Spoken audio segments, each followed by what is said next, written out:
Senior صحافی اور تجزیہ نگار رؤوف کلاسرا کے مطابق پھر وہی الیکشن اور وہی پرانے کھلاڑی اور پرانا ماحول۔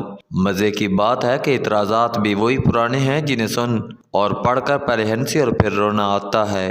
ہر 5 سال بعد اس ملک کا سب سے بڑا مسئلہ ہوتا ہے کہ الیکشن کون کرائے گا، فوج، عدلیہ یا ڈپٹی کمشنر۔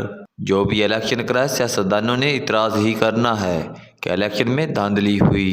2013 کے الیکشن میں جب نواز شریف جیتے تھے تو عمران خان نے ایک بڑی تحریک چلائی تھی کہ ان کے خلاف دھاندلی ہوئی، اور دھاندلی کرانے کا الزام انہوں نے اس وقت کے چیف جسٹس افتخار چودھری پر لگایا، کیونکہ الیکشن عدلیہ نے کرائے تھے۔ عدلیہ کے الیکشن کرانے کا مطلب تھا کہ لوور جوڈیشری سے ججز کو یہ رول دیا گیا تھا۔ اس وقت عمران خان کو اعتراض تھا کہ عدلیہ کی نگرانی میں الیکشن نہیں ہونے چاہیے۔ اس وقت وہ فوج کی نگرانی میں الیکشن چاہتے تھے۔ جب 2002 میں مشرف تھے تو ایک طرح سے انتخابات ان کی سربراہی میں ہو رہے تھے، کیونکہ آرمی کی براہ راست حکومت تھی۔ ان انتخابات پر بڑا اعتراض نواز شریف کو تھا اور انہوں نے دھاندلی کا الزام لگایا۔ نواز شریف کو اس وقت 2 بڑے سیاسی نقصان ہوئے۔ ایک تو ان کی پارٹی توڑ کر اس میں سے ق لیگ نکالی گئی، دوسرے ان کی پارٹی جیسے 1997 میں 2/3 اکثریت ملی تھی 17-18 سیٹوں تک محدود ہو کر رہ گئی۔ اس کا الزام انہوں نے مشرف پر لگایا کہ انہوں نے دھاندلی کی۔ اور تو اور 2008 کے الیکشن میں چودھری پرویز الہی جو مشرف کی وجہ سے پنجاب کے وزیر اعلیٰ رہے، وہ بھی مشرف پر الیکشن ہرانے کا الزام لگاتے تھے۔ چودھری پرویز الہی کا دعویٰ تھا کہ وہ الیکشن جیت رہے تھے۔ انہیں مشرف نے امریکہ کے کہنے پر ہرایا، کیونکہ ان کی بے نظیر بھٹو اور زرداری سے ڈیل ہو گئی، جنہوں نے انہیں صدر بنانے کا وعدہ کیا تھا۔ یہ بات چودھری پرویز الہی ہم صحافیوں کو بتاتے تھے۔ ایک دور تھا جب مشرف کی وجہ سے چودھری صاحبان، جو مشرف دور میں نیب کے ملزم تھے، پاکستان کے سیاسی گاڈ فادر بن گئے۔ ایک وزیر اعلیٰ تو دوسرا نگران وزیر اعظم بن گیا۔ لیکن مشرف کے زوال کے ساتھ ہی چودھری پرویز الہی صحافیوں کے ساتھ گفتگو میں مشرف بارے وہ گفتگو کرتے کہ اللہ کی پناہ، اس سے مجھے اندازہ ہوا کہ سیاستدانوں کے اندر کسی کے لیے شکر گزاری کے جذبات نہیں ہوتے۔ مشرف ہو سکتا ہے دوسروں کے لیے برے ہوں، لیکن چودھریوں کے ساتھ تو اچھے رہے تھے۔ اب وہ اپنے سروائیول کے لیے بے نظیر بھٹو سے ہاتھ ملا رہے تھے تو چودھری صاحبان نے ان کا کچا چٹا کھول دیا۔ قبل ازیں چودھری پرویز الہی مشرف کو 10 دفعہ وردی میں صدر بنوانے کی قسمیں کھاتے تھے۔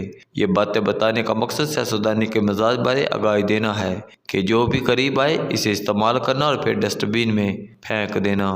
اس طرح آپ کو یاد ہوگا 2018 کے الیکشن رزلٹ پر نواز شریف اور زرداری کو اعتراضات تھا جب عمران خان کو جتوایا گیا اور الزام لگایا کہ RTI سسٹم بٹھا دیا گیا تھا۔ اس وقت ایک سابق جج صاحبان الیکشن کمشنر تھے، جنرل باجوہ اور جنرل فیض اس وقت الیکشن کرا رہے تھے۔ اس وقت عمران خان کو جنرل باجوہ اور جنرل فیض کا کرایا گیا انتخابات اچھا لگ رہا تھا، کیونکہ وہ جیت رہے تھے۔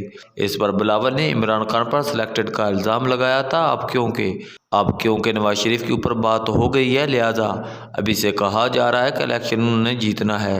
اس پر پیپلز پارٹی خفا ہے۔ خوش تو پیپلز پارٹی بھی نہیں، وہ بھی یہی بات کہہ رہے ہیں کہ انہیں لیول پلینگ فیلڈ نہیں مل رہی۔ اب کی دفعہ عدلیہ کے بجائے الیکشن ایگزیکٹو کرا رہے ہیں، اور عمران خان کو پارٹی جو 2013 میں عدلیہ کے تحت الیکشن کرانے کے خلاف تھی، چاہتی ہے کہ ججز ہی الیکشن ڈیوٹی دیں۔ ان کا کہنا ہے جو ڈپٹی کمشنر MPO کے تحت ان کی پارٹی کے لوگوں کو گرفتاری کے احکامات دے رہے ہیں، وہ کیسے فری اینڈ فیئر الیکشن کرا سکتے ہیں۔ انہیں یہ بھی خوف ہے کہ شریف خاندان اچھی طرح جانتا ہے کہ کیسے بیوروکریسی کو اپنے حق میں استعمال کرنا ہے۔ یہ تاثر بھی گہرا ہے کہ اگلا الیکشن نواز لیگ جیت رہی ہے، لہذا بیوروکریسی کبھی بھی کوئی ایسا کام نہیں کرے گی جس سے انہیں لگے کہ کل کلاں پنجاب میں نواز لیگ کی حکومت بننے سے ان کی ٹرانسفر، پوسٹنگ اور پروموشن کو مسائل ہوں گے۔